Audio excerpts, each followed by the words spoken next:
State of Decay 2 stream. We've got several of us here today. We got Wonder over here, who is our communication director. And let's see here, we've got me. I'm Jeffrey Card. I'm a designer on the game. And over here next to me, we have got Jeff Sult, who is a gameplay programmer. Hey there, how are you guys doing?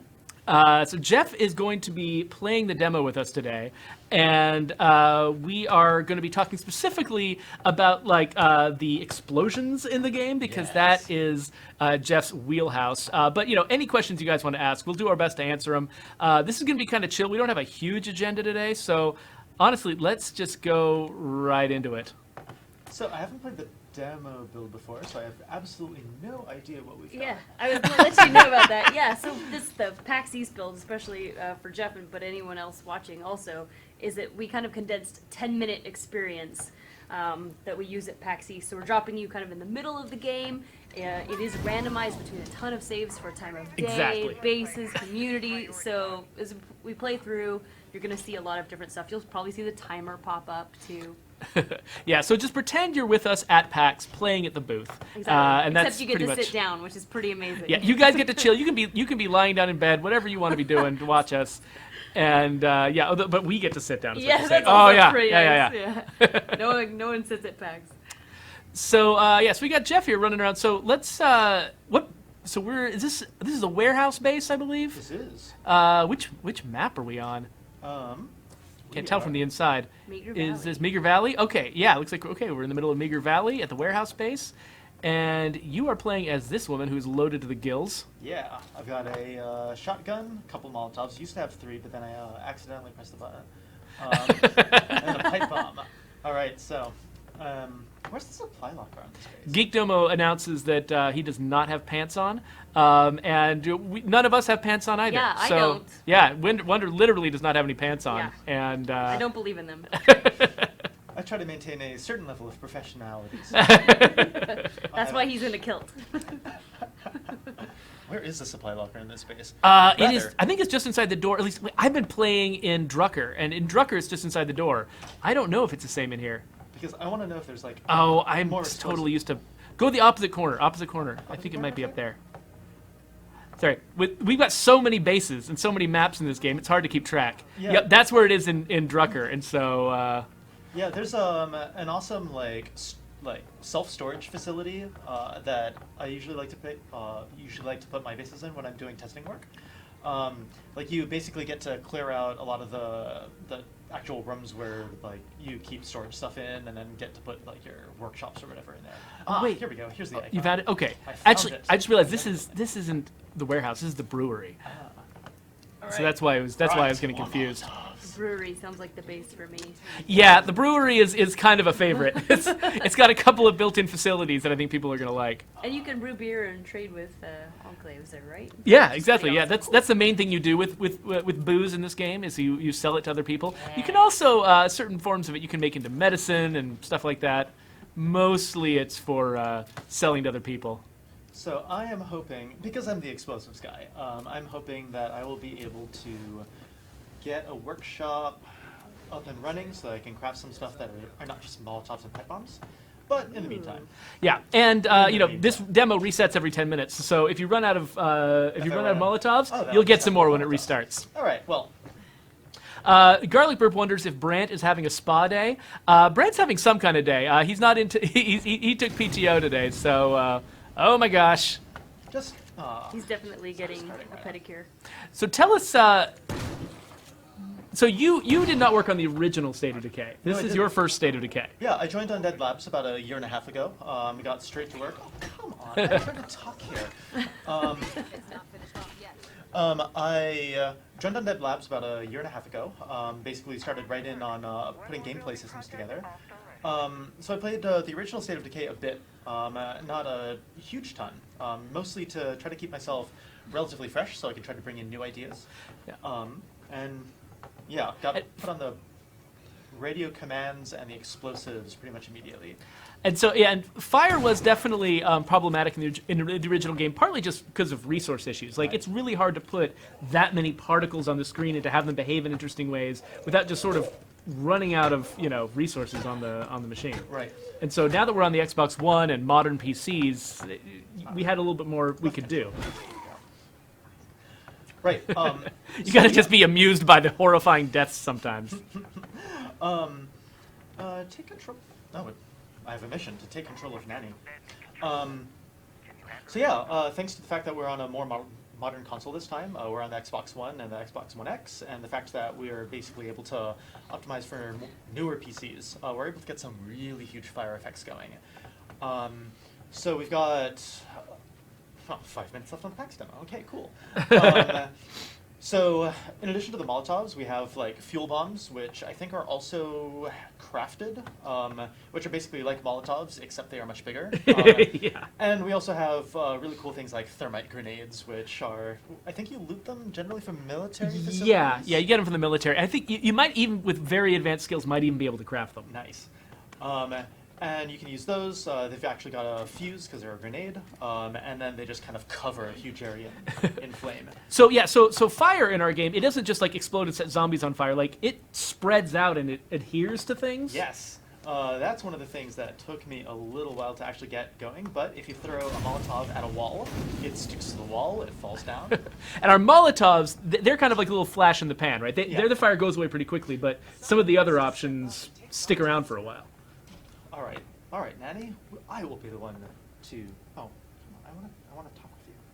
Some folks in the chat, by the way, were interested in the fact that you're using a mouse and a keyboard instead of a controller, which is what we usually use. I am at heart a PC gamer, and I have been trying to make sure that the PC gaming experience is as solid as possible. I have definitely played enough games that were really obvious PC or Xbox ports to PC, where the control scheme has been just kind of aggressively mediocre. We're doing our best to try to not be quite on that extreme. Right. I'll see here. Somebody made a comment. Oh yeah, Hansel Odolo asks, "Is this on a high-end PC that we're playing?" So I'm streaming this from a high-end PC, but he's actually playing on an Alienware laptop that's a few years old. So he's not. We're not really just amping up the specs of the machine he's playing on. He's playing on it is a gaming PC, but it's a gaming PC that we didn't buy yesterday. Okay. So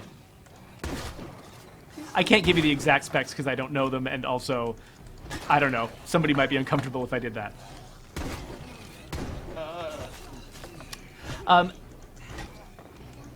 So while you're killing that, ASQD Gaming asks, are there any other really unique bases like the Bridgefort that we can talk about? Do you personally have a favorite base? We just saw the brewery, right? So not on this map. I tend to play on one of the other maps. I mentioned the storage facility before. Oh yeah, self-storage. Yeah. There's a drive-in theater as well. Yeah. If you can get electricity going, I think we still have that facility in where if you can get electricity going and if you get the base upgraded enough, you can get the projector going and you actually get that morale bonus from being able to show movies and stuff. Movies at night, yeah. So we're seeing some weird lag spikes here on the streaming end. It's not happening on his screen. Yeah, his screen, the frame rate is really smooth. For some reason, I think my capture card has given us some trouble. So sorry about that. If it's looking like a slideshow to you guys, it's not happening in the game. It's happening with our streaming setup. Let me see. I think maybe we're going closer back to normal now. Cool. I think I may have gotten going on this a little bit too late to actually be able to get to the play card. I think I've got like 1 minute left on the PAX demo. Oh, so we did get a request. Somebody in our audience wants to see us at some point fight some humans, but it doesn't necessarily have to be you. Josiah could go after that too. Oh, man. Do we have any hostile enclaves? Sometimes we do, sometimes we don't during the demo. I think there might be. Is that a red enclave up above to the north? No. This is just no, the other one. Oh, here. There's a red enclave. Maybe we can set some humans on fire. I don't know if we have time though. We might have to do it after the next reset. Yeah, it'll probably have to be at the next reset because I saw the 2 minute pop up about a minute ago, so it's definitely gonna kick me off. So Alfred Ben asks, how easy is it to get the blood plague cure? So you have to have an infirmary to do it, and then the plague samples that you make the cure from get dropped by any zombie that is infected by the plague. And there's like a chance that they're going to drop it. I usually have enough, but then I also, farm them pretty hard. Like anytime I see a plague zombie, I kill it to see if I can get a sample. Yeah, so hopefully, if luck will have it. Oh, god damn it! Limi Poo says that Blood Plague sounds like a badass Iron Maiden song. Yeah, here we go. So sometimes Plague Zombies will drop these samples here. Oh, there we go. Perfect. And you pick them up, and you get a Plague sample. I don't know how many it takes to craft It's it. 5, I believe. 5? Okay. Yeah. So, We're having trouble hearing you, Jeff. I think Oh, no. I wonder keeps coming in and moving the mic. Hello. is my headset mic not It's plugged not in? your headset mic. No, Cool. it is the mic that's in front of your face. Cool. So I will lean in. I will lean in and then do the Blood Plague card. Run through. Unfortunately, all the sound tests are done by me, and I've got this voice that you can hear throughout the entire office, even if I'm locked in a closet, which I won't say whether that's actually happened before. If I need But to project, I can project. you know, the most embarrassing part of my voice is the fact that when I'm vomiting, I'm also really loud. And so, yeah, I once had a really embarrassing time at the office when I was suddenly hit with some kind of food poisoning plague, and I went to the bathroom and like literally the entire office could just hear nothing but me vomiting in the bathroom. I think it was right before you were hired, so you missed out. That went in an entirely unexpected direction. Thank you. If we're gonna watch this, stomp zombie heads, just everything's on the table. Okay. Wait, is this a different? Yeah, so you're in a completely different place now. So now we are in Drucker County. Okay. Yeah, this is the map that has one of my favorite Bases? bases. I think it's down here. Is it the warehouse is right where you're? That's where the warehouse is because that's where I've been playing at Yeah. home. I I do love that warehouse. Yeah. I've got two big farm in my game at home. I've got two big farms set up, and I've got like a professional gardener, and I've leveled up the farm so much that basically. I've got so much food now. I'm starting to turn it into fuel, just to find something to do with it. Oops. Did I just hear? I think I just heard a freak. Oh god. Estafoldo, whoa! Oh, nice shot. PC gaming. So yeah, Estafoldo, I've been playing the game at home on my regular Xbox One that I have in my family room, and it's running great. Like I haven't had any complaints about it. I mean, of course, I'm an extreme nitpicker about our game, so I do find complaints. But yeah, as far as the performance goes, like I haven't had any issues. So I'm pretty optimistic that folks are going to be happy with this game when they pick it up, even if they've got an old school Xbox One, which is basically our min spec. Am I walking away from? Okay, there were cars that I'm just walking away. I'm not saying you should buy an Xbox One X just to play this game. But But- I'm sure our publisher would be very happy. I'm sure if you did. Microsoft would love it. Yeah. Let's see here. What have we got here? This So looks John militaristic. Awakens on Mixer asks, "Do you have to play Part 1 to understand Part 2?" And I would say that is a resounding no. That basically, if if you've played Part 1, I mean, there's little Easter eggs and stuff that Well- you'll get. But we do our best to make it so this entire story is comprehensible from the beginning. Even if you've never played the original, you have no idea what was in it. So, Sheet Macaroon 60 on Mixer asks, "What is the most dangerous enemy?" Do you have between Juggernaut and Feral? So, like as you saw just a little bit before, I'm actually pretty good at taking out the Juggernaut if I have a shotgun or a handgun, because you can really get those headshots super quickly with a keyboard and mouse, and that takes a perfect aim. The Juggernaut actually takes a while to get through, so unless I'm actually stocked up, so as the explosives programmer, I tend to find myself with a lot of explosives in my inventory thanks to the debug commands that I am executing. Even with a whole bunch of explosives and flammables in my inventory, I tend to have quite a bit of trouble with Juggernauts, because you can't just straight up kill them with a headshot. It'll stagger them, but their skulls are thick and awful. So you have to actually do a whole bunch of damage. You have to stagger them. You have to actually get them down. So And you have to avoid all of their attacks in the meantime, which tend to be area effect and hard hitting and grab you and throw you around. Yeah. Even if you get in a car, they can knock you around. Yeah. I think the last time I tried just running over a Juggernaut, I think the Juggernaut won. My car did not. So for me, actually, as I've been practicing, I'm less afraid now of juggernauts and ferals than I used to be. The thing that actually screws me up is if I accidentally back into a bloater while I'm in the middle of a big fight, because the bloater gas will just take down your stamina and your health and actually leave you permanently injured. Not permanently, semi-permanently injured. And so suddenly, like, everything else becomes twice as dangerous because that bloater hit you. Okay, sorry to interrupt, but Oh, go for it. where are the cars? Oh, I think are you we might not- have gotten a bet. So I think that they clustered the cars around the base so you could get one immediately and drive. I missed those. I just walked out of the home site, and now I've been just kind of wandering toward my objective, hoping that I will find a car. Let's try to explode some dudes.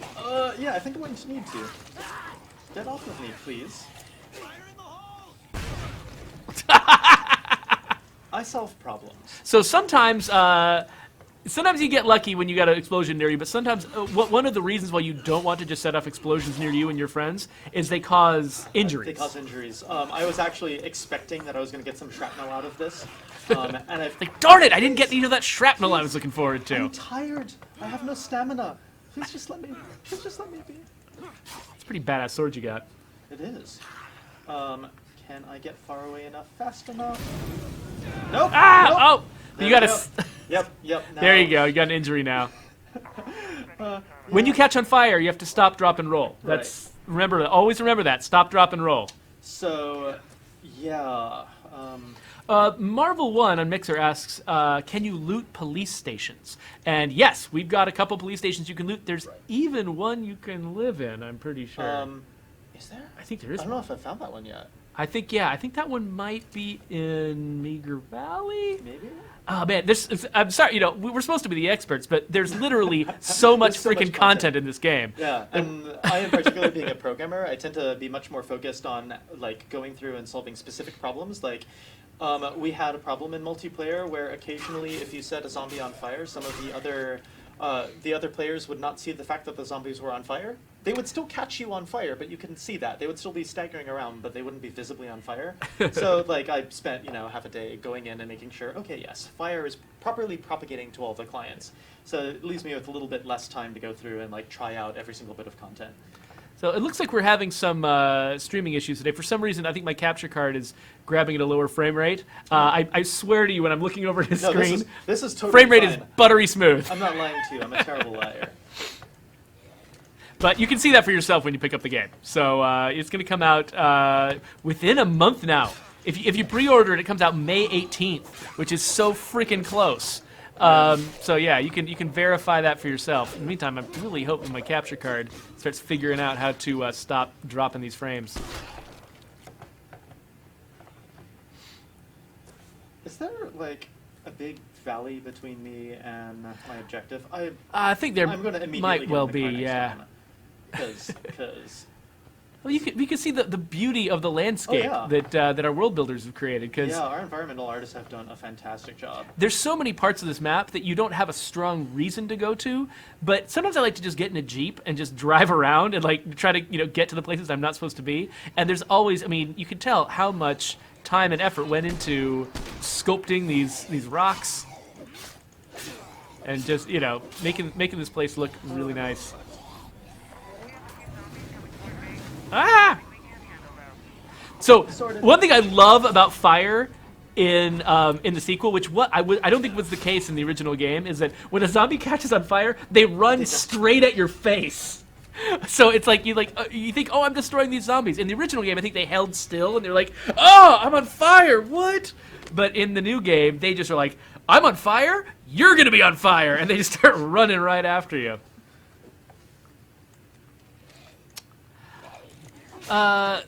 So Coconut Kid asks that if we get near the self storage, he's really curious to see it. So I think that's in Cascade Hills. I think so. So I think if we get the next map, the third map we haven't seen yet, if we get that one, maybe we can go head over there. Okay. We don't have our usual cheats, so we just teleport there. And also, we're not going to show you the cheats. Can't access the console. Did you? I don't know why that wasn't the first thing I tried. Because there's cooler explosives. Let's see here. So Comrade Cage on Twitch asks, not sure if this has been answered, but in co-op, when you're playing with friends, I know when you die, and I've just lost him in the chat, hold on. If you die in one, you die in both. But what about benefits? Can you earn supplies for your own campaign? Yes. So when you are a guest in somebody else's world, you're seeing their world, their story, their base, their community, and you've just brought one of your characters from your campaign. But every time you walk up to a supply locker, you get your supply locker. So you can bring your equipment from home. You can deposit equipment that you've scavenged from the world. The raw resources belong to the host, but all of the items are yours if you want to have them. And so you can. Oh, let's get Wonder coming in here. So yes, you can definitely get plenty of benefits from playing in somebody else's game. Okay, so we've got a play card here. You can tell when you get close. Am I still too quiet? So I wonder if maybe that mic is just not working at all, and he's just only coming through mine. If that's the case, then what I need to do is duck under the table and start messing around with stuff. So I'm going to do that. I can also move to my public speaking voice. One of the things I do on oh my god, one of the things I do on the side is I DM Dungeons and Dragons at conventions. Oh, that's not the right. That's awesome. Well. Oh god. Yep. Farewell, cruel world.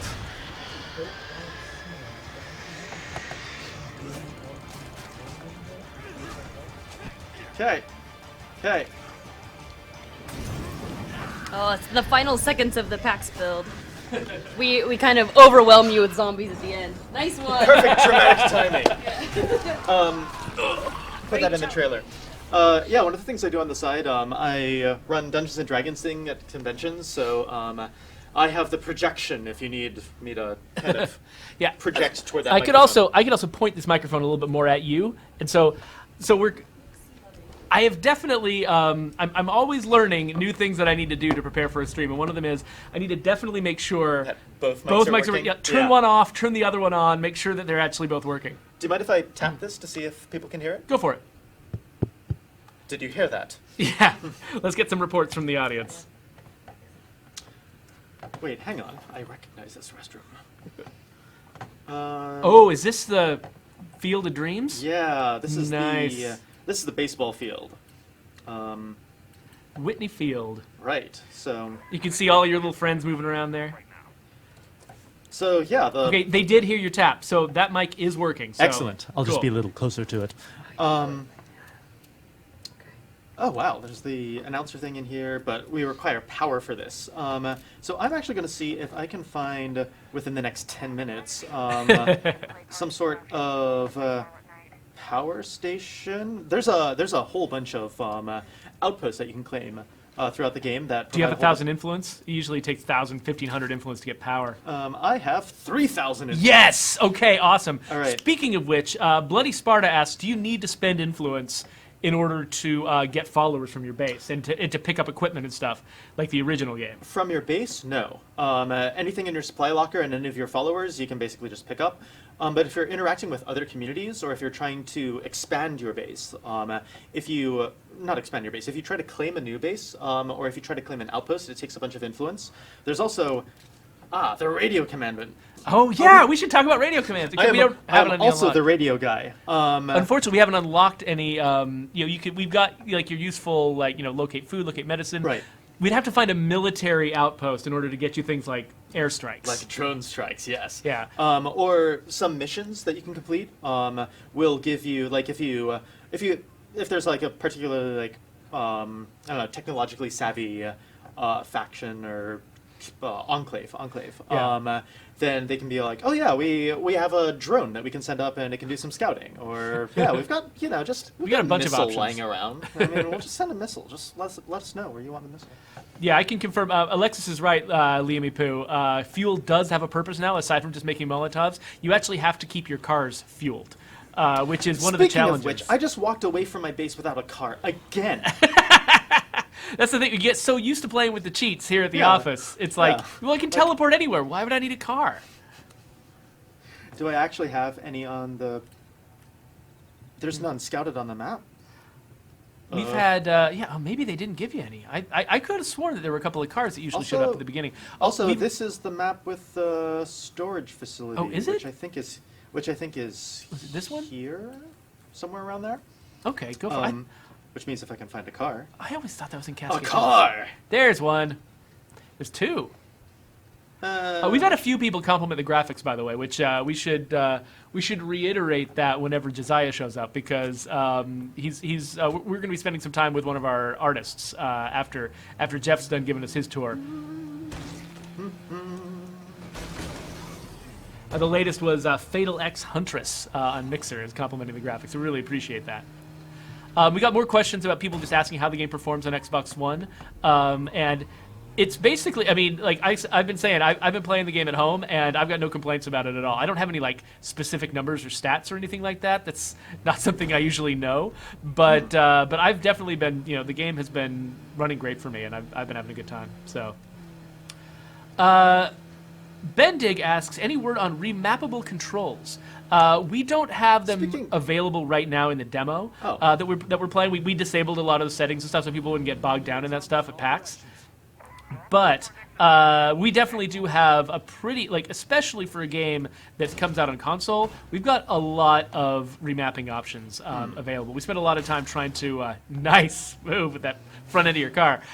We've been trying hard to make sure that people have a lot of options there. And, I need to look into what is up with my capture card, because it's looking pretty slow again. Oh, I have a fuel bomb! So I tend to use fuel bombs more as traps than as bombs, right? Like, I'll just put them not on the zombies, but in front of the zombies. Okay. Though usually... So, no. thing is the invulnerability cheat. You get really used to being able to throw bombs really close to yourself. Oh, man, you're really close to death. Oh, this is great. Oh, and I've got so many injuries that I can't... Oh, and this is a pistol, too. Oh, it's a machine pistol. All right.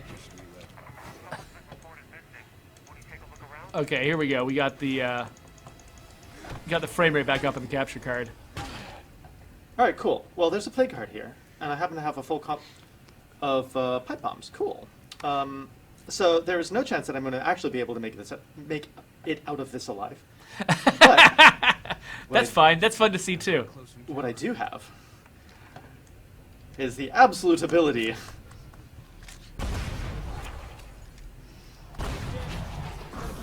to Wasn't quite enough to take it down. I'm pretty sure that almost entire.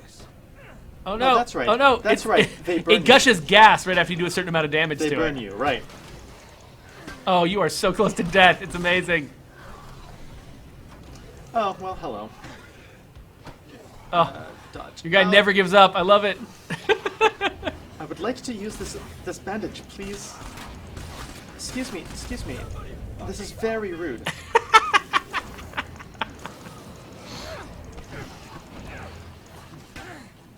So we've got a couple questions about military stuff. One person a while back asked if there were military characters or military-style enclaves. Where's my car? There's my car. There is definitely a military representation in the game. I think it would be difficult to assemble an entire group of people that way, but that are all dressed in fatigues. So it's not that uncommon an outfit, actually, even for non-military people to sort of show up in fatigues.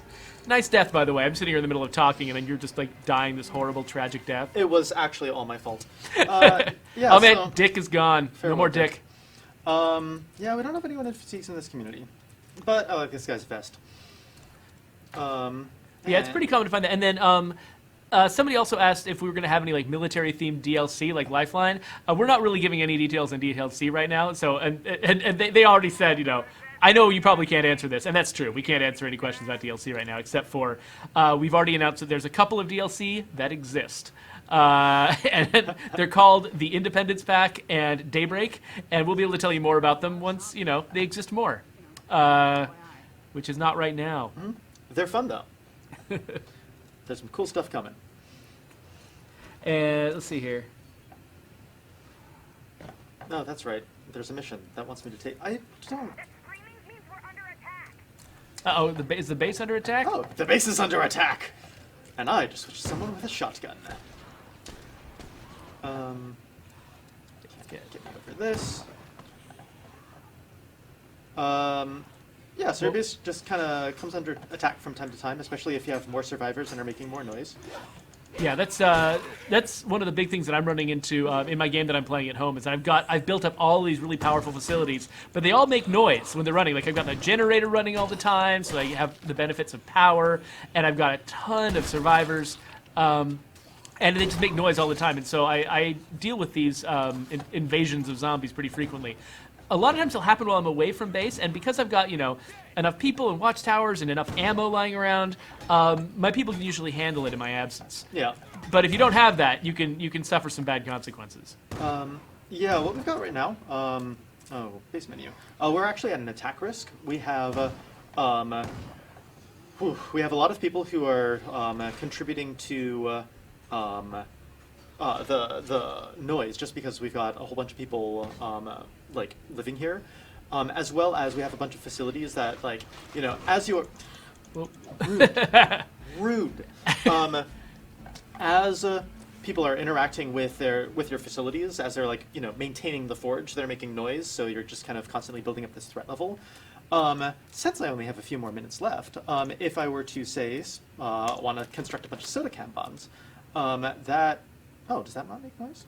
I guess it's quiet. Oh, it doesn't take very long is the problem. I think see. things that take a long time, like upgrading. and sort of like long-term benefits, those are the things that will end up making a lot of noise. So yeah, bumping that up. I'm currently in the process of upgrading, which there's going to be people who are hammering on things in order to try to upgrade that. So that makes extra noise, and then so we have this wonderful gentleman here. So Mad Gamer California has got a question about trade. I was wondering, so how does trade work? Are you bartering, trading items for items? Do you spend influence on things? It's an influence cost. Yeah, influence is basically the currency of this world. You can sell luxury items, I think. Yeah. Right. So there's certain items you can scavenge in the game where their only purpose is to be sold for influence, and then you can sell other things that are valuable. A lot of times I'll sell the guns that I don't need, or if I end up with too many backpacks, I'll just go on when a trader comes to town, I'll just load my character and their car up with backpacks and just take it out there and just sell everything because once I've picked a backpack for each character, I don't need a lot of the extras. And thank us for playing State of Decay 2. So it looks like we could probably get another one started. Josiah should be showing up any minute, but cool. I've got about 10 minutes left before I gotta get to my next thing. Okay, perfect. And even if you have to leave a little bit early, that's fine. I can roll with this until Josiah shows up. Cool. All right. So, all right. I'm gonna actually try to complete one of these missions instead of just kind of running off in a random direction. No one in particular on Mixer asks, what are the chances of you and another player having the same looking characters? We've got hundreds of characters in the game, and so if you play a lot, then inevitably you'll probably see very similar looking characters because it's just inevitable. This way random number generators work, right? Eventually, eventually something like that will happen, but it is pretty rare. We've got enough characters in our random assortment that that typically, when you bump into somebody, you're going to look different. I'm not too worried about it. Okay, where's the storage locker in this one? I never go on the baseball field. Is it? Let's see here. The flare system where you call for help and ask for public volunteers to come into your game, I believe is usually on the radio menu, but it's probably disabled for the demo. I need that supply locker because that is where my is that the radio room? Oops. So English Bull asks, roughly how far into the story is this demo?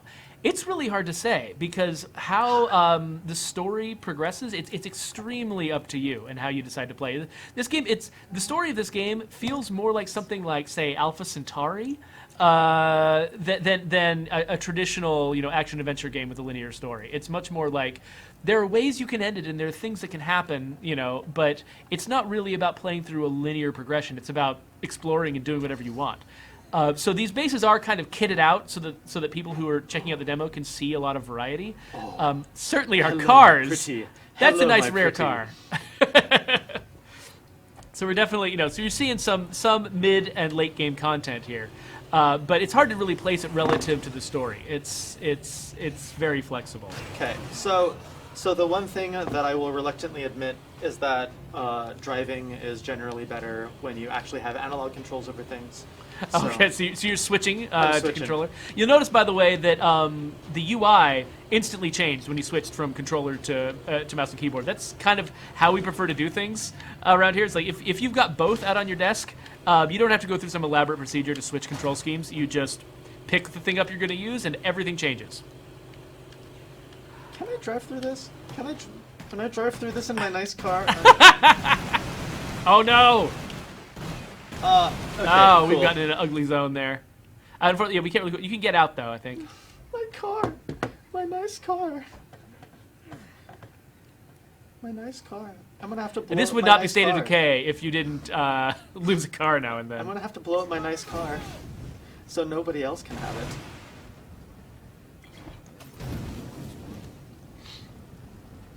Oh, come on. I know you can catch on fire. Cy Snow is asking us about the release date, which we should be hitting that drum more often than we are. So the game officially comes out May 22nd, but if you pre-order it, or if you get the Ultimate Edition, I think it was the Ultimate Edition, Yeah. then you can actually play it 4 days early on May 18th. So we've got 2 release dates, just depending on how you want to buy it.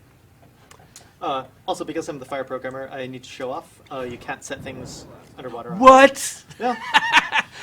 Was there some point in the game where you could? Yes, it used to be the case. So, but it's been a few months. But yeah, explosives will do different things if they're underwater. They'll certainly look different. Sometimes they'll have like different gameplay effects too. Fire won't catch things on fire because you've got a Molotov fuse, which will just immediately get put out. Is this drivable? I need a new car. I think the white one is Yeah. drivable. Das asks, May 18th, what time? I think that's a level of granularity that I don't think we have a huge Microsoft window Standard into. Time. Yeah, whenever that typically happens, I'm not sure. Cool. Close to Alan. I'm coming, Alan. Han Solo Dolo, unfortunately, I think the demo has a lot of those options disabled. He's asking if he could see the game with the HUD off. And I don't think we have those options available to us right now. The settings... No, we don't Yeah. have any of the visibility options on. Yeah, so we can't really show you that right now, but yeah, you can turn a ton of stuff off. That was actually one of the major bugs that I fixed. There were some issues, just standard. Oh, we're coming close to release, and let's make sure that we button up all the ends. Where occasionally, if you had the HUD off when you started the game, it would stay off for the rest of the game until you opened the map. Oh. Just Captain Barbosa says he's planning on streaming the game on day one, so it actually does matter to his schedule what time it comes out. And unfortunately, I guess I'll just have to say I just don't have that answer for you. But at some point closer to the time, we might be able to get answers like that. So I would definitely keep pinging us on Twitter, and we might be able to get you more information on that at some point. I mean, unless I believe that one of our community managers is there in Mixer, maybe he knows the answer to that question.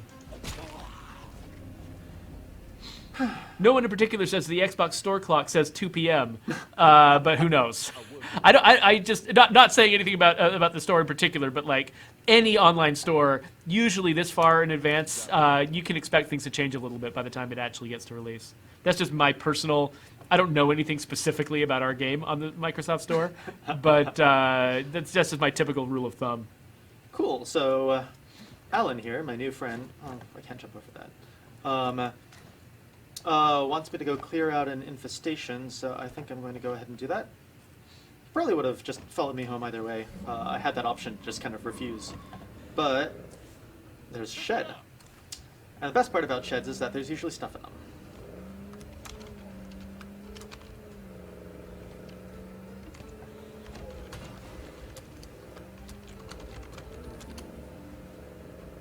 So, Turtle Ridge. Estefaldo asks, do you think the Blood Plague is too easy to cure? It just depends so much on how you play. I mean, that's the thing. So many things in State of Decay, it's really hard to say if it's too easy or too hard, because there's been many parts of the game where I've been like, oh, this part's too easy, and someone's like, really? That destroys me every time. And it'll be vice versa. They'll have a thing that's super easy for them that for me is one of the big challenges of the game. So it's really hard to say whether any one aspect of it is too easy or too hard. But once we have a really large player base and people commenting to us, on all of our, social media options and stuff like that, we'd love to hear if you guys feel like certain parts of it are too easy or too hard, because we're going to have lots of opportunities to update this game, add to this game. And if there are ways that we can make it, make the difficulty, whoa, what is, oh my gosh! So I didn't intend to do that. So you set a bunch of mines and stepped on them. So yeah, you got to be careful when you set mines. I thought that these were the remote detonating ones and not the motion triggers. I was going to open the door, lure them all out, and then blow them up one right after the other. Well, hey, you did definitely demonstrate parts of the explosive of the system, which is good. It's still Which is worthwhile. exactly what I intended to do. Yes, school is out. Bloody Sparta, you can't settle more than one base on the same map. What you can do is you can have one base where your people live, and which is sort of your center of operations, and then you can settle outposts, which give you a wide variety of different benefits. Yeah, this here is one of the potential outposts, and if I've got time, I should have a couple of minutes. I'm going to head over there. Yeah, I have exactly a couple of minutes. Show you exactly how this works. Yeah. And of course, you can move from base to base while you're playing on the same map. So if you're in one base and you get curious about another one, you can move, whenever you want to, as long as you've got enough influence and enough people to manage the place. Cool. So we got this farmhouse here. And once I finish exploring it and clearing out all the zombies, which it looks pretty safe. Doesn't look that infested. I like this place. He agrees with us. Yeah, cool. So, Oh, hey, thanks, Alan. Fred's got that covered. I'm happy. And I think we are demonstrating that you can have characters in military fatigues. Oh, yeah. So you got to go, I think, upstairs in order to Upstairs? finish clearing the place. Where are the stairs? There's the the two left ladder. there, the ladder. All right, cool. Well, site secured. And one of the things that this base can do is provide us with. Oh, come on. I think actually the preview when you're claiming will also tell you. Right. Oh, but you can see it. You can see it here on the map You can too. see it on the map. So if you've scouted a location, we've got. If you go to like a cell tower or a water tower, or anything sufficiently high up, you can scout things that are nearby, and it'll tell you anything that is possible for you to get out of that thing, such as, oh, I've found a vehicle here. Oh, I found an outpost here. So this outpost gives us some food. So this costs me 300 influence and takes up one of my outpost slots. So now I've got a food outpost. And if I go to my resource consumption, I've got a food outpost that is giving me an extra 3 food per day. Granted, I'm still losing food because I've got a whole bunch of hungry people who just refuse to stop eating. But now I'm making some extra food for the next 4 seconds. So Sarah asks, in regard to endless play, what is there a difficulty ramp that sort of that ramps up as you're playing? There is definitely a difficulty ramp, but it's not. They're asking specifically about one on the scale of breakdown, and we don't have a difficulty ramp that's on the scale of breakdown where it just gets insanely hard over the course of many campaigns over a long period of time. Right. We know that was popular, though, and so it's definitely one of the things we keep in mind as we're thinking about, ways to expand the game in the future. But for right now, we're mostly, we know that a lot of people are going to be playing this for the very first time, and so we want to come up with a nice, broad difficulty level that everyone can enjoy. Right. As the game progresses, as your community gets stronger, as you start getting more influence, then we'll start throwing more freaks at you. I think I saw like 2 or 3 juggernauts at a time at one point when I had like a tremendous amount of influence built up at my base. It can get pretty difficult, but Yeah. it starts off nice and easy. I don't know if that difficulty carries between legacy. I don't think it does. Yeah, I think that as Yeah. it's basically it's per community, and Right. so you've got as your community, as the characters in your community progress, we sort of keep track of how much progress you've made, and that feeds into the difficulty level of the game. Right. Well, I think you have to go, but do. thank you so much No problem. for coming here and playing with us. Well, thanks for having me. Yeah, enjoy the rest of your day, and I'm gonna go take over there. All right. Well, I'll try to get out of your way. Yeah, and I'm gonna keep playing. I'm gonna have a little bit more trouble keeping track of the chat while I'm playing, but we'll make this work. All right. Oh, how is this loose for my head? My head's way bigger than yours. That must have been very uncomfortable for you the entire time. I'm used to having tight headphones because, I gotta block out office noise somehow. Well, everybody thank Jeff Sult for being here, and yeah, you have to lean really far in if you want to. You're welcome. All right. Anyway, go see if you can find Josiah, because I think he might have lost track of time. Okay. So in the meantime, let's press A to begin this demo again. Oh, here's Josiah. Josiah! Hey! You showed up just in time. I was just about to have to start improvising here on my own. So here, you sneak by me here. You want to go around the other side? You can I'll try that. step over the couch, or you can do whatever you want. I'm going to switch so we can actually see us both on the camera. Oh, actually, before I do that, I got to introduce you. You are Josiah Colborn. You are a world builder. ¿Cómo estás? And- Están, whatever. Yeah, so Josiah, what do you actually do on the game? When we call you a world builder, what does that mean? It means,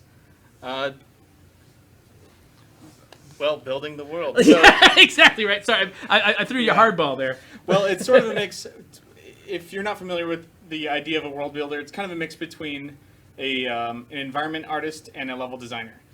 So I don't spend a lot of time making props or creating textures or that kind of thing. I might do some of that. Yeah. I spend a lot of time figuring out how the map needs to be laid out so that it's interesting to navigate, and it looks good, and that it meets all sorts of other fun standards. Anytime you drive up over a rise and you see this beautiful vista laid out before you, like some clever person wanted to make it look a certain way, that was what you were doing. Was Yes, that's true. And at the same time, if you ever see an alleyway between two buildings, and something piques your interest to go and explore back there, and what you find is some treasure that's very interesting to you, that would also be part of my job. So basically we've got there's a lot of kind of skill and discipline overlap between the art teams and the design teams at Undead Labs, because we got a lot of designers here and we got a lot of artists here, but the world building it kind of straddles those two worlds a lot. Like you have to have a lot of good instincts on many different sides of the equation, Yeah, I think that's true. And I think one of my philosophies about creative game development is that there's... I just dove right into this one. I'm just going to speak hard. Go for it. on Go for it. philosophy. So, as I think that when it comes to a lot of artistic developers and any developer with a technical skill of any kind, there's a couple major factors that are going to be useful for building a game. And I split those personally into craftsmanship and creativity. So you can be a programmer that's a craftsman, who's just writes immaculate code. And you can be an artist who's a craftsman who is just super good at detailing every nut and bolt on, let's say, the back end of a tank. But neither of those are synonymous with creativity. Creativity, I think, lives in a parallel realm. And in gaming, you have to be good at both, usually. Yeah, and most people have some degree of both when they're working in this kind of field. Yeah, I think that's definitely true. And I think in most game companies you have to be a craftsman, and I think the bigger studios get, the more craftsmen you need in order to deliver on sort of the visual demands and the technical demands of gaming. But in order for each individual to creatively contribute to the overall product, I think you need craftsmen that are also creative. So a good blend of people is important. So I guess that's a really roundabout way of saying I think it's normal for people like me and for this industry to create a blend of people like that. One thing I think is really interesting is because you're not usually building and texturing specific props, you're arranging them in the world. Yeah. It's interesting to see some of the really creative setups you guys will come up with. There's some places in the map where there's stories being told, and you can look at something and be like, oh, I can tell what happened here, using usually just normal props that you got a big pile of them somewhere and you're just putting them in. Yeah. But the way that you arrange them will tell stories in interesting ways. It won't just be boilerplate. Well, here's a house. Yeah. I think that Bethesda has done a really good job of exposing how you can use, I guess you could call them generic lists of props to tell unique stories that feel relatable to your average person and player that goes and discovers them. I remember reading dev blogs about Fallout 3 and then going and playing for myself and just keeping an eye out for the little stories that they would put here and there, using something as simple as a a sleeping bag and a proximity mine. You can you can just build an idea in the player's head about what they're seeing. And if I could make a connection to maybe authors, like narrative writers, in that they use words to illustrate a scene, and there's a lot that they don't say that you fill in the blanks for yourself. I think we get a taste of that too in environmental storytelling, where we give you just enough to make up a story that's way more interesting than one we could write. That's true. And it's funny. It's almost inverted because the author is saying all the words of the story, but leaving out a lot of the images. You're creating all of the images, but leaving out a lot of the words. Yeah. And in either way, the player's filling in a lot of the gaps. Right. And your imagination is always going to be more powerful than my craftsmanship, I think. Oh yeah, there's a lot of very strategic leaving stuff out that we do on purpose because the thing in your brain is going to be better than the thing that we can put on the screen. Yeah. Hansel Ladol had a question for you. He was curious if there's a favorite place to explore, something he should look for that is like your favorite thing that you contributed to the game, or maybe something that somebody else contributed that you just really have a love for. So in the map in general, Yeah. something that's good to explore. Because you spent a lot of your time in Drucker County, right? I did, yeah. That was that. If any of these maps is my baby, it's that one. Although I've spent some time in all the maps, as have the other world builders. Yeah. My sweet baby is Drucker, and I still love playing in Drucker. I don't want to play favorites, but I prefer to be there. That's what I've been playing at home. Oh, really? Yeah, I've been in how's Drucker. your experience? It's been great. Yeah, it's really nicely kind of parceled out into these little clustered neighborhoods where I can be like, okay, I've really mastered this area, and I'm going to move on to this area, area. I like the sort of tight clusters with the it's kind of long drives in between them. Yeah. I want to answer the question. I'm not exactly sure how to answer it because a lot of the things that motivate my exploration in this game are tied into the community and what my community's needs are. But whenever I get distracted exploring, it's usually because I'm in a city center and or a town center, whatever you want to call it, a cluster of practical sites, and I just find myself distracted, and like maybe I'll wander behind a strip mall and be like, dude, there's a ladder. I wonder if there's anything on the roof. Yeah. And it just pumps me up, and I want to go check it out. And even after having seen essentially all the maps in detail, I still don't know what's going to be on that roof because, the maps are big enough I may have forgotten, but also the loot system is dynamic enough so that I really can't guarantee what I'm going to get on that roof. Yeah, we actually have a question from Master Chief who's asking, will this map be 10 times bigger than the first one? And no, we kept the maps roughly the same scale in terms of just the amount of content that you're getting. The maps are roughly the same scale as original game, but there are 3 of them. And each of them has its own character, its own, feel to it. Yep.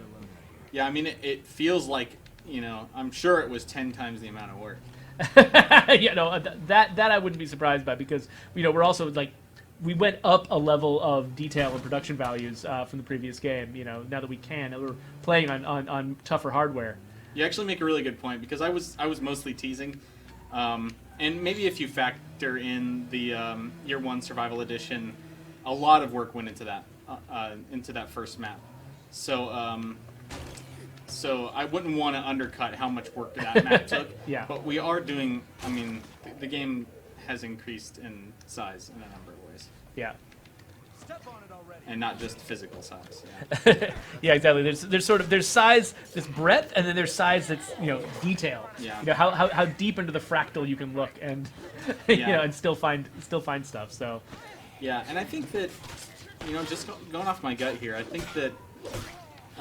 The original, the first map in State of Decay, I'm not sure if there's as many diverse groupings of sites as there are in our new maps. I think in general the variety, like alongside the road and stuff like that, I think we've been able to go into a little more detail due to our increase in manpower and development time.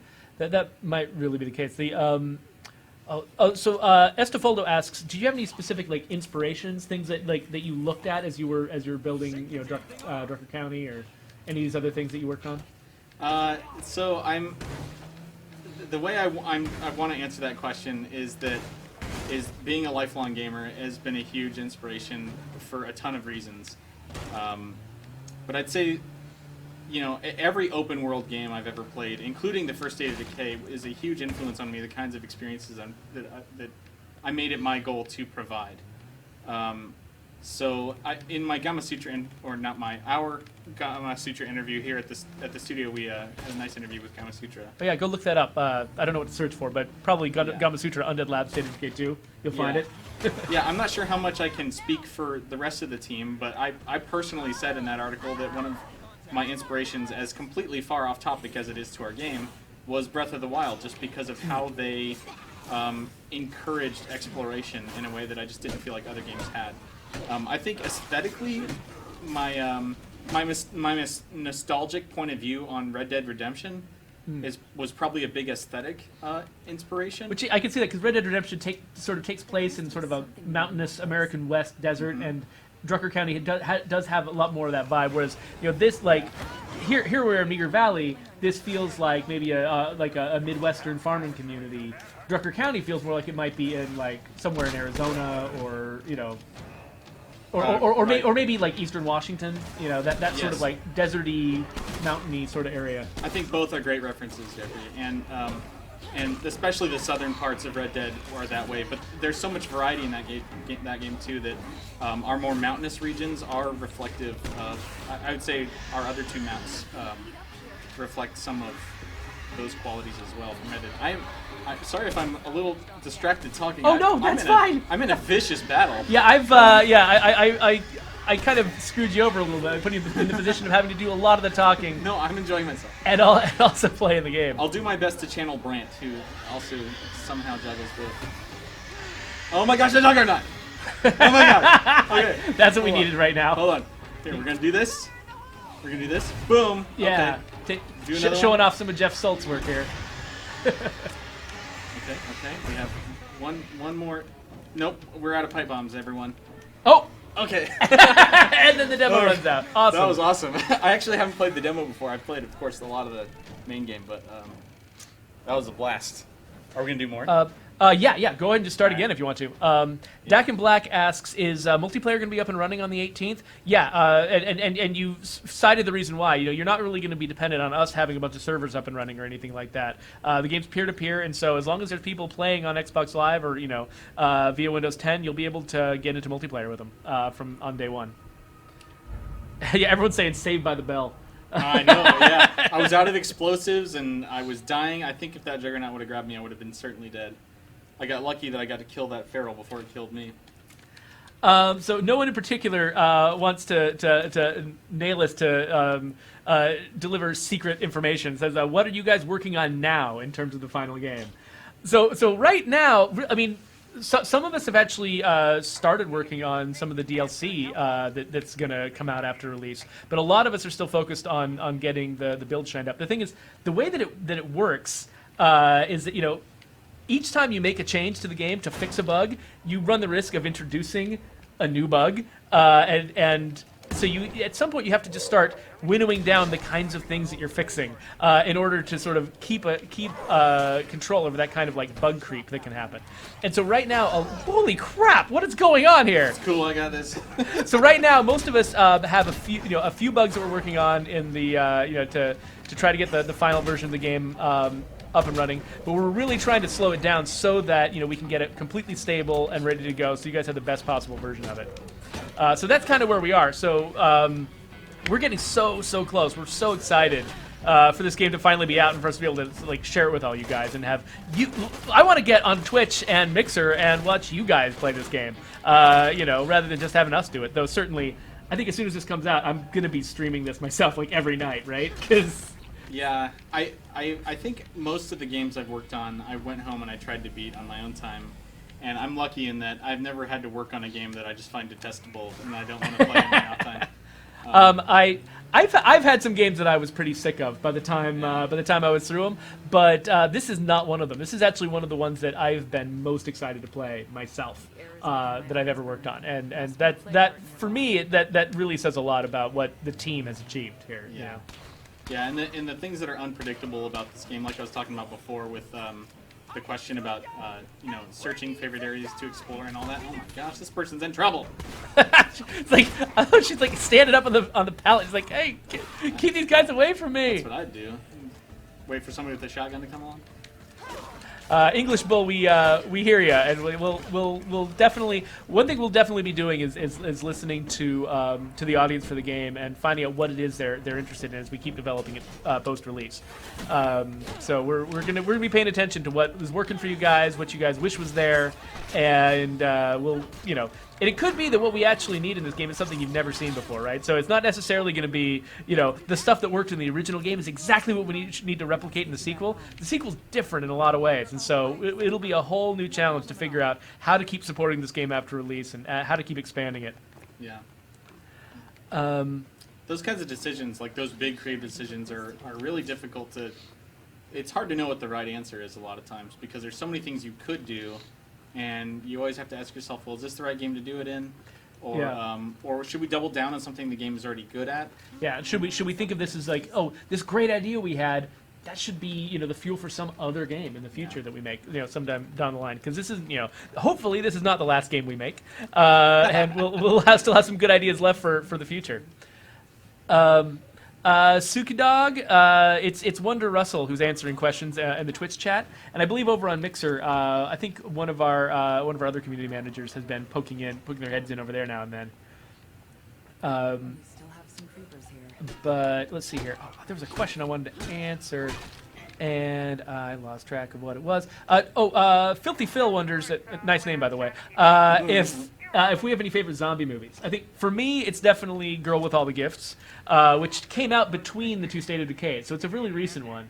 But Yeah. it's one that like the thing I love about it is just how close to despair it skirts the line, and the tiniest little modicum of hope that it gives you. It's like the more despair you have, and the tinier the amount of hope. It's almost like homeopathic medicine, where it's like that's the most effective for me. So yeah, I love it. That's really funny. Yeah, I think last time I was on the stream, we might have gotten that question as well, and that was like, I don't know, a year ago? Oh yeah, probably so. Which is, so it's time for a refresher on what my favorite zombie movie was. But I really can't help but love Warm Bodies. It's a much more optimistic movie, but it still starts you out in a place of deep despair and then shows you like hope and recovery. Also, it's one that my wife will watch with me. She's not big in intense movies, and that movie just has like a heart of gold, and so it helped her cross the threshold into a zombie film. Yeah. So it's getting to be past 2 o'clock, but I think we should maybe finish up this session that you're playing in the demo, and then we'll call it quits after that. I'm game. Yeah, 5 minutes. So yeah, so I'll try to keep up with the chat here. We got a lot of folks in Mixer who are suggesting their favorite movies: Dawn of the Dead, Land of the Dead, 28 Days Later, 28 Weeks Later. Yeah. Ravenous. I haven't heard of Ravenous. I've never heard of that either. Also, Zombieland. That Zombieland was actually an inspiration of the original State of Decay. There's a lot of references to that in our achievements and stuff like that. I think 4 of the achievements in the Year 1 Survival Edition are named after like rules from Zombieland. Oh yeah, like the double tap and stuff. So yeah, I think Zombieland is the reason why our first skill is called cardio. Yeah. Yeah. Naturally. Yeah. Did we ever get a Bill Murray reference in there? We don't. I don't think we have a Bill Murray cameo in the game, Yeah. though that would have been hilarious and expensive when he sued us. That's a great point. So, everything is awesome. Thanks for the compliment. Mad Gamer, I did mean to answer your question. It says, will loot be in trunks of abandoned vehicles? And yes, actually, so the drivable vehicles will often have awesome stuff in their trunks. And even the vehicles that are like discarded by the side of the road and that are not drivable, a lot of them, high-centered. I made a poor choice. So a lot of those vehicles, they are containers themselves. In fact, even like if you see like some of the abandoned trailers by the side of the road, a lot of them are containers. You can search all that stuff and get loot. Filthy Phil says Day of the Dead 1985 is probably his favorite. Man, I can't help but love the classics, because just when you have those ones that define the genre, you go back there and you may have watched a ton of zombie movies, and you're like, I'm used to all the cliches by now. But then you go watch the classics and you're like, Oh, I didn't know there were still new ideas in this movie that haven't really been exploited the way, when a genre hits cliche level, you kind of feel like you've seen it all. But those movies still have a lot to offer, I think.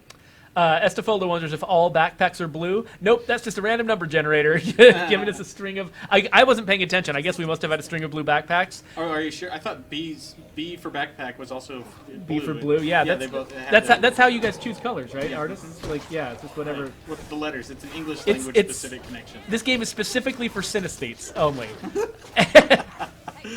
Right. And all of our music is mariachi because M is what music starts with. There we go. Let's see here. Oh, so Garlic says all we've seen in every demo is blue backpacks. Okay, so what's probably happening is we probably have something in the demo that is grabbing a specific backpack and giving it to the main character. And that was just to make sure you had a good enough backpack in the demo. We just grabbed one that we knew was good and gave it to you. In the real game, every character starts out with a different backpack. They're like, I'll often spend way too long sitting at my supply locker trying to get the perfect backpack to match my character's outfit. And maybe I shouldn't admit that I do that. But That's funny. Yeah, I totally do that. I've never heard anybody admit they did. So here we are going after a plague heart and getting ganked by a zombie at the same time. Oh! How dumb. Okay. I think this thing should be dead soon. So Black Ops is asking, what are the different backpack sizes? So I'm not going to promise the exact number of slots in them because I think I've forgotten, but there is sort of a standard backpack size, there's a small backpack size, and a large backpack size. And then the small and the large also each come in special lighter versions, so that you can get a backpack that weighs practically nothing if you're willing to grab the smallest kind. And so, which is good because your stamina will last a lot longer if you're carrying a light load. And so a lot of times, like if I'm going to go out and do something that's very combat heavy, and I want to have a lot of stamina, a lot of times I'll load my character up with the lightest possible backpack and just fill that backpack up with combat gear, run out there, and it's like having twice as much stamina. But my favorite backpack for most characters is the hiking backpack, which is like, it's the largest size, but it's also, its weight's distributed, so it's effectively less heavy than most other backpacks. And so you can carry a lot of stuff, and you're not going to get encumbered as quickly. Alfred, I'm sorry I keep skipping your question. Alfred's been asking, about new freak types. And I think Jeff Strain set a precedent for us, and we're not really talking about the details of the zombies. But the main thing we're showing off is that we definitely got all the classics from the original back in the game. And the newest, the big thing that we've added to the enemy list, there's two big things we've added to the enemy list that we've already shown off. One is plague zombies and the plague hearts, which is brand new. And the other one is being able to fight humans, which I think we managed not to do this entire stream. I told somebody in Discord we were going to do it, and we just never got around to it. We just got distracted. Yeah, I wasn't secretly avoiding it. Yeah, I know. Neither was I. I just wasn't really thinking about it. But so that is State of Decay 2, guys. And we're out of time. We got to go back and do some work. That's right. But it was great having y'all here, and it's great having you here, Josiah. Thanks for coming in and talking to us. That was a lot of fun. Anytime. Yeah, totally. So remember, it's less than a month until the game comes out. So May 18th, if you pre-order the Ultimate Edition, or May 22nd if you buy regular type, which is only $30. So I hope you guys will come in and join us, and would love to see you guys in streams once the game comes out. And just on a personal note, I'm very excited about the Ultimate Edition.